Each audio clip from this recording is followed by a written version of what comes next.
আসসালামু আলাইকুম। Hello everyone, কেমন আছেন সবাই? আজকের পর্বে আমাদের রেসিপি হলো হোটেল স্টাইল ভর্তা রেসিপি।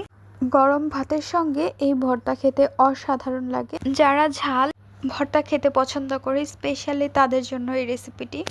ঝাল প্রেমীদের জন্য একেবারে মন ভরানো ঐতিহ্যবাহী একটি ভর্তা। চলুন কথা না বাড়িয়ে রেসিপিটি শুরু করে দিই। বিসমিল্লাহির রহমানির রহিম। একটি মিক্সিং বলের মধ্যে পানি নিয়েছি, রসুনের খোসা ছাড়িয়ে নিয়েছি এবং পেঁয়াজটি একটু মোটা মোটা করে ফালি করে নিয়েছি। পেঁয়াজ রসুন ভালো করে ধুয়ে নেব। পেঁয়াজ রসুন ধোয়ার পর এর মধ্যে দিয়ে দিচ্ছি শুকনো মরিচ। শুকনো মরিচটি আমরা ভালো করে ধুয়ে নেব। কয়েকবার পরিষ্কার পানিতে ধুয়ে নেওয়ার পর শুকনো মরিচগুলো আমরা উঠিয়ে নেব। মরিচগুলো ধোয়া হয়ে গিয়েছে, ব্লেন্ডারের মধ্যে মরিচগুলো নিয়ে নিচ্ছি। শুকনো মরিচের মধ্যে দিয়ে দিব স্বাদ অনুযায়ী লবণ, দিয়ে দিব অল্প পরিমাণ পানি। এখন ঢাকনা দিয়ে ঢেকে ব্লেন্ড করে নেব। ব্লেন্ডার করা হয়ে গিয়েছে, এখন আমরা ঢাকনাটি উঠিয়ে নিব।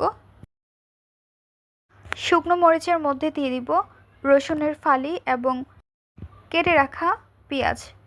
ঢাকনা দিয়ে আবারও ঢেকে একদম মিহি করে ব্লেন্ডার করে নিতে হবে। ব্লেন্ডার করা হয়ে গিয়েছে, ঢাকনাটি উঠিয়ে নিচ্ছি। ব্লেন্ডার করে রাখা ভর্তাটি এখন আমরা একটি বাটির মধ্যে ঢেলে নেব। ভর্তাটি ঢেলে নেওয়ার পর ভেজে নেওয়ার পালা। চুলায় একটি কড়াই বসিয়ে দিচ্ছি, সাথে অ্যাড করে নিচ্ছি সরিষার তেল। তেলের মধ্যে ভর্তাটি আমরা দিয়ে দিচ্ছি। এখন আমরা মিডিয়াম ফ্লেমে রেখে মরিচ ভর্তাটি ভেজে নেব। এই ভর্তাটি দেওয়ার পর একটু পরপরই নাড়াচাড়া করে নিতে হবে, তা না হলে পুড়ে যাবে। এর মধ্যে দিয়ে দিব অল্প পরিমাণ পানি। যেই ব্লেন্ডারে আমরা ব্লেন্ড করে নিয়েছি তার মধ্যে অল্প পরিমাণ পানি দিয়ে ভর্তার মধ্যে দিয়েছি। এখন অ্যাড করে নিচ্ছি স্বাদ অনুযায়ী লবণ। লবণ দেওয়ার পর আবারও আমরা নাড়াচাড়া করে নিচ্ছি। দেখতে পাচ্ছেন বলক চলে আসছে, নেড়ে চেড়ে নিতে হবে। আমরা একটু পরপরই নাড়াচাড়া করে নিচ্ছি।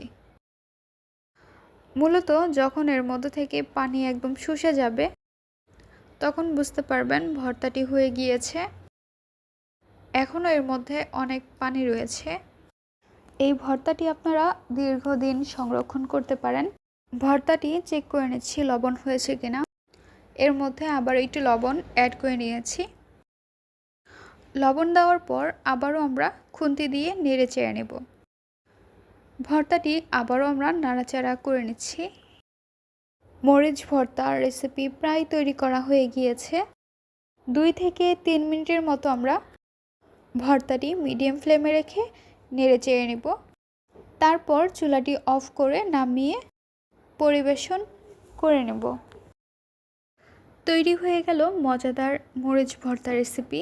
এই ভর্তাটি আপনারা গরম ভাতের সঙ্গে পরিবেশন করে নিতে পারেন। মরিচ ভর্তার সঙ্গে আমরা কালো জিরা ভর্তাও তৈরি করে নিয়েছি। একসাথে অনেকগুলো ভর্তা করলেও খেতে অনেক বেশি ভালো লাগে। আজকের পর্বে আমাদের রেসিপি আপনাদের কাছে কেমন লেগেছে তা অবশ্যই জানিয়ে দেবেন আপনাদের মূল্যবান মতামতটি। ভিডিওটি ভালো লাগলে অবশ্যই একটি লাইক করে দেবেন এবং সাবস্ক্রাইব করে পাশে থাকবেন।